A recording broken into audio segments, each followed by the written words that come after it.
About 4 blocks north of here is First and Madison. If we would walk up there, there'd be a little plaque on the federal building, which was the old federal building.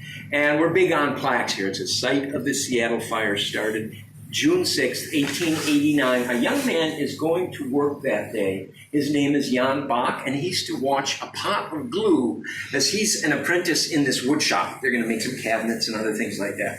So, does anybody know what the glue was made of back then?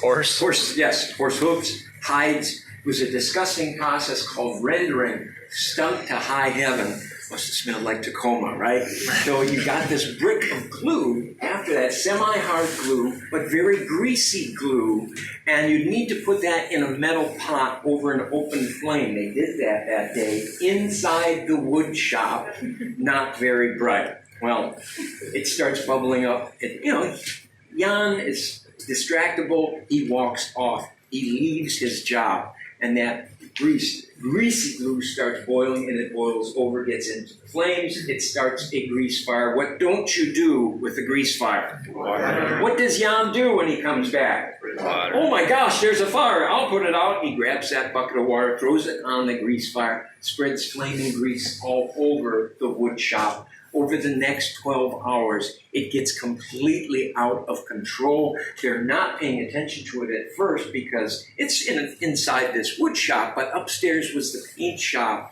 with all that volatile liquids, and it caught fire. They said it was like a torch catching fire. Over the next 12 hours, it devastates Pioneer Square. Can't raise the whole area up because the building owners are building at the same level. So they're going to literally raise the streets around all of the blocks. Crazy. That's what this will help explain, hopefully.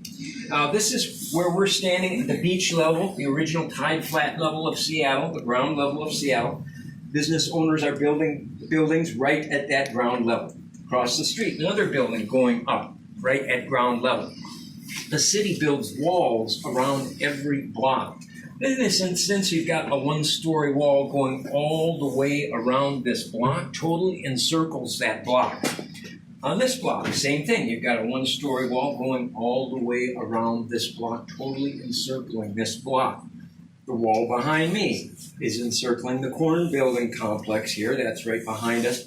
Goes all the way around this block, totally encircles it. And as you can see, that leaves parallel walls where the old street was. Start filling them in with all that rock and mud. And then you've got your sewer pipes and water pipes you put underground. Bury them, pave it over. You've got a raised street in between every block of old Seattle. Crazy, right? That's how they did it. People living up in the hills now, they're building up here. All that old growth forest is almost all gone, except grandpa tree there. There's somebody being blown off their crapper. And, man, look at all the men here. In 1880 Seattle, there were 20 men for every woman. So ladies, your odds were good, but the goods were odd. Yes, it was very bad news back then. Here's the only woman. She's probably a blur because she's running for her life. Just get the heck out of there. Now, that brings us to some very unique history of Seattle. So we're broke. We got to find something or someone to tax. And they do a little survey, kind of like a miniature census, if you want to call it that. Look at population, no surprises. Mostly men. Find that they're living in Seattle, working as sawmill operators, lumberjacks, sailors, dock workers, making anywhere from $8 to $28 a week. Now that's consistent with the national, wages and whatnot, good stiff wages for that week. No surprises. Shocking information when it came to the women. We found a high concentration of women living and working in the red light district. Almost 2,500 within a 6-block radius, and they reported outrageous incomes, anywhere from $50 to $400 a week. That's like 10 to 20 times what the men were making. And it was what was so strange is what they listed their occupation as. Listed as one of two things. First was seamstress. Second was garment worker. So there was a heck of a lot of sewing going on in old Seattle. And I mentioned our fourth pioneer. infamous. It was a woman. She came to us from San Francisco in 1888. Her name, Lou Graham. How should I describe her? She was a head seamstress, put it that way. Okay. But they added chemicals to the glass-making process back in the 1890s because it was a very dirty process. It would, if they didn't add those chemicals, it would oxidize and it'd be useless as, a window, or, you couldn't see through it. It'd be dark brown or green. So the chemical primarily used was manganese, and it worked. It actually kept it from oxidizing, kept it clear, but they didn't know that that chemical would interact with the UV sunlight and start turning purple. So every decade it gets one shade less and less and less. Ghost, like a woman standing there. Supposedly a ghost. I got to squint to see it. This is the qNdYRQnk regrade. Now, this is the original ground level, so the hills are up to here. Those are men with the hose down there. Jeez. 40 years to blast away all those hills. And they kept going at it. It was crazy.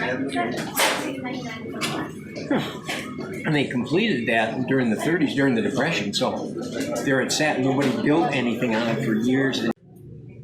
So this is where we are right now. What year is this? 1910. So this is where we were just walking around, and we are right in there.